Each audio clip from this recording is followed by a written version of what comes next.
बिस्मिल्लाहिर्रहमानिर्रहीम। अस्सलाम वालेकुम डियर स्टूडेंट्स। उम्मीद करता हूँ कि बेटा आप सब खैरियत से होंगे। लास्ट लेक्चर में हमने चैप्टर नंबर 2 बेटा जी कंप्लीट कर लिया था, लाइफ एंड इट्स केमिस्ट्री। आज के लेक्चर में बेटा जो है हम इसकी एक्सरसाइज डिस्कस करने जा रहे हैं कि इसमें जो कौन से इंपॉर्टेंट क्वेश्चंस हैं वो हो सकते हैं, ठीक है। और इसकी एक्सरसाइज में कौन कौन से क्वेश्चंस दिए हुए हैं और उनके आंसर्स क्या हैं, आज हम वो डिस्कस करेंगे, ठीक है। तो बेटा अगर हम इसकी एक्सरसाइज की बात करें तो पेज नंबर है आपके पास 27, पेज नंबर है 27। और जो पहला क्वेश्चन है वो है फिल इन दी ब्लैंक्स, ठीक है। फिल इन दी ब्लैंक्स बेटा ये आपके असाइनमेंट है, ये आप खुद से करेंगे। नेक्स्ट जो है आपके पास जो पेज नंबर 28 पे आपके एमसीक्यूज हैं बेटा जी, जो पेपर पॉइंट ऑफ व्यू से बहुत इंपॉर्टेंट है। अक्सर इन्हीं में से जो आपके पेपर में एमसीक्यूज हैं वो पूछे जाते हैं, ठीक है। तो क्वेश्चन नंबर 2 है आपके पास, choose the correct answer. Question 2 है एमसीक्यूज। इसमें अगर हम पहला एमसीक्यूज देखें तो वो क्या है, the form of carbon which is not crystalline. The form of carbon which is not crystalline मतलब कार्बन की कोई कौन सी ऐसी फॉर्म है जो क्रिस्टलाइन नहीं है। ऑप्शन ए है बेटा आपके पास चारकोल, ऑप्शन बी है ग्रेफाइट, ऑप्शन सी है विकीबॉल, ऑप्शन डी है डायमंड। तो इसका बेटा आपके पास ऑप्शन आएगा ऑप्शन सी, और ऑप्शन सी आपके पास क्या है, विकीबॉल्स, ठीक है। ये क्रिस्टलाइन फॉर्म में नहीं है। क्लियर हो गया, चलें जी। इसके बाद नेक्स्ट है आपके पास जो सेकंड एमसीक्यूज है,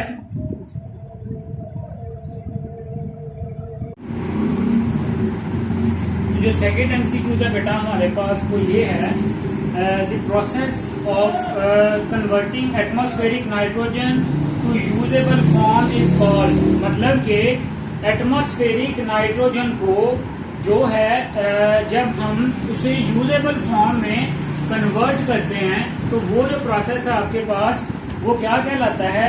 तो बेटा वो क्या है, the nitrogen cycle, carbon cycle, nitrogen fixation और दी वाटर साइकिल। दोबारा से रीड करें।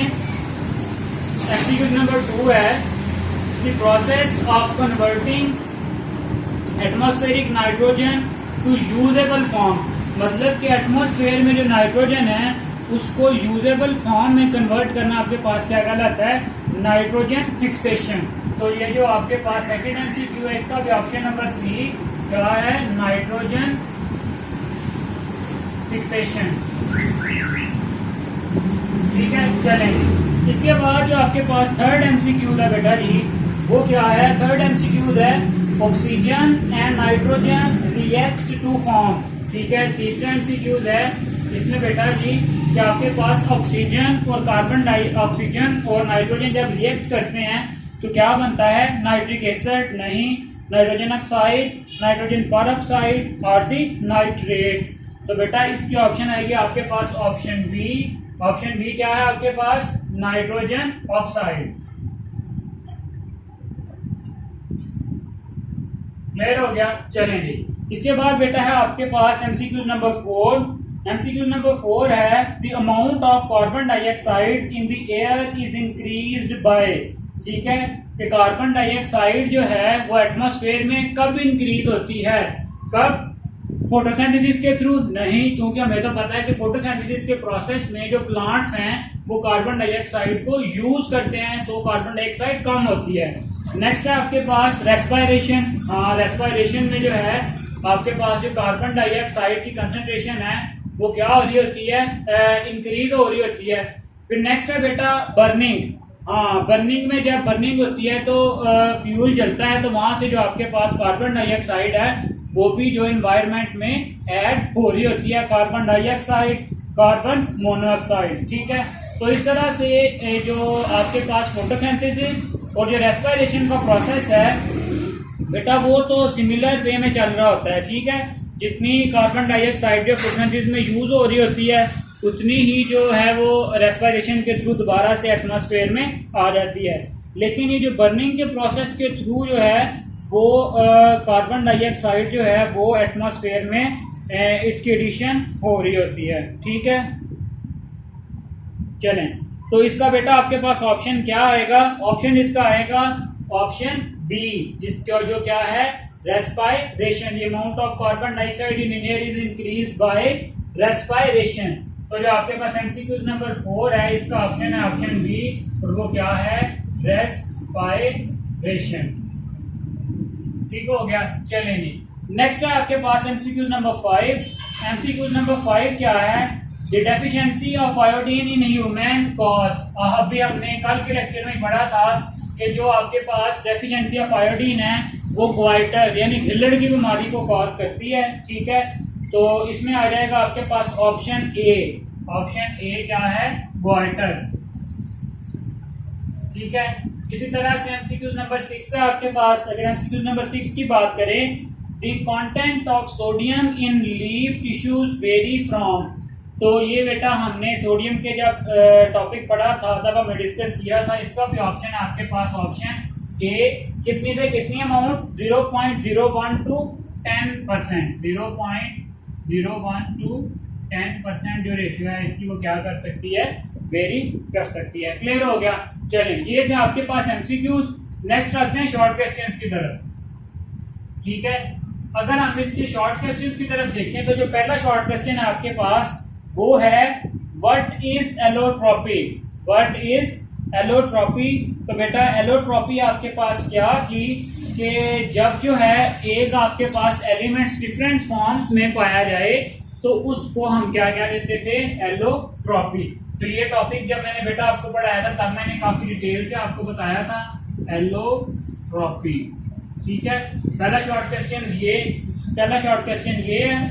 इसकी अगर हम डेफिनेशन करना चाहें तो किस तरह से कर सकते हैं, when an element is found in more than one physical form in the same state. ठीक है, more than one physical form, more than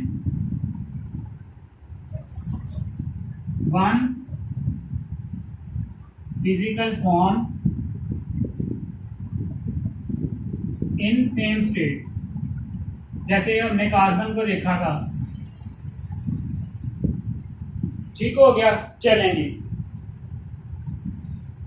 carbon is the most common example which exist in the allotropic form. Allotropic form carbon की कौन कौन सी थी, graphite, buckyballs and the diamond. चलें, clear हो गया पहला शॉर्ट क्वेश्चन।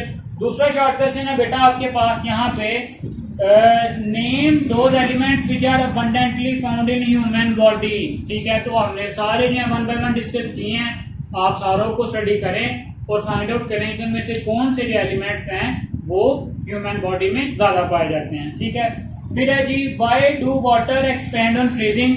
के ये भी हमने देखा था कि वाटर की जो मैक्सिमम डेंसिटी है वो 4 डिग्री सेंटीग्रेड पे होती है। जैसे ही 4 डिग्री से जो टेम्परेचर नीचे आएगा तो जो वाटर है वो क्या करेगा, एक्सपैंड करेगा। इस वजह से वाटर एक्सपैंड ऑन फ्रीजिंग। फिर है जी write a note on water है सॉल्वेंट। ये हमने यूनिवर्सल सॉल्वेंट डिटेल में पढ़ा है। प्रॉपर्टीज ऑफ वाटर ये भी हमने देखी हैं।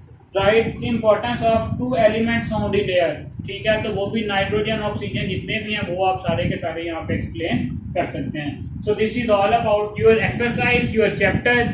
बेटा इस चैप्टर में किसी भी किस्म की कोई भी कंफ्यूजन किसी क्वेश्चन में, किसी शॉर्ट क्वेश्चन में, एमसीक्यूज में, कहीं पे भी बेटा अगर आपको कोई प्रॉब्लम है तो वो आप फ्रीली डिस्कस कर सकते हैं। ठीक है, ये चैप्टर मैंने बेटा लास्ट टाइम भी आपको बताया था कि बहुत इंपॉर्टेंट है। जो 3-4 चीज़ें बेटा मैंने आपको कही हैं वो लाइक आपने फिल इन द ब्लैंक्स, आपने खुद से जाके आपकी असाइनमेंट है वो आपने चैप्टर सारा ढूंढना है। चैप्टर में से ढूंढ के जो आपने फिल इन द ब्लैंक्स हैं वो खुद से मार्क करनी है। ठीक है, अगर आप खुद से नहीं कर पाएंगे तो फिर मैं जो है लास्ट पे जो है आपको बता दूंगा। क्लियर हो गया, चले। इसके अलावा बेटा शॉर्ट क्वेश्चन जो हैं वो भी आप अच्छे से प्रिपेयर करें। मैं साथ साथ जो आपको मार्क करवाता रहा हूँ कि इसमें से ये शॉर्ट क्वेश्चन बन सकता है, इसमें से ये लॉन्ग क्वेश्चन बन सकता है, यहाँ से ये एमसीक्यूज बन सकता है। तो बेटा इन चीज़ों को साथ साथ प्रिपेयर करें ताकि आपके 2 चैप्टर हो गए हैं, 4 चैप्टर में दिए था। अब हम जो नेक्स्ट है वो क्विकली मूव करेंगे। ठीक है, शुरू के 2 चैप्टर थे, हमने आहिस्ता आहिस्ता एक एक टॉपिक करके पढ़ा है, लेकिन अब थोड़े से आप जो है ना वो मेहनती हो जाएं ताकि जो हमने सिलेबस भी तो बेटा कवर करना है, ताकि हम जो नेक्स्ट जो टॉपिक है या नेक्स्ट जो चैप्टर शुरू कर रहे हैं हम उसको क्विकली गो थ्रू करें और ताकि हमारा सिलेबस भी कवर हो और आपकी तैयारी भी साथ साथ होती रहे। बेटा चैप्टर ये हर लिहाज से आपका चैप्टर कंप्लीट है। किसी भी किस्म की कोई कंफ्यूजन, कोई क्वेश्चन, किसी बात की समझ नहीं आई आपको, तो आप बेटा पूछ सकते हैं, कमेंट सेक्शन में पूछ सकते हैं, गूगल क्लासरूम में पूछ सकते हैं। ठीक है, इंशाल्लाह आपको तमाम जो क्वेश्चन हैं उनके सेटिस्फैक्ट्री जो आंसर हैं वो दिए जाएंगे। तो नेक्स्ट फिर बेटा हम इंशाल्लाह नेक्स्ट चैप्टर शुरू करेंगे। तब तक के लिए अल्लाह हाफ़िज़।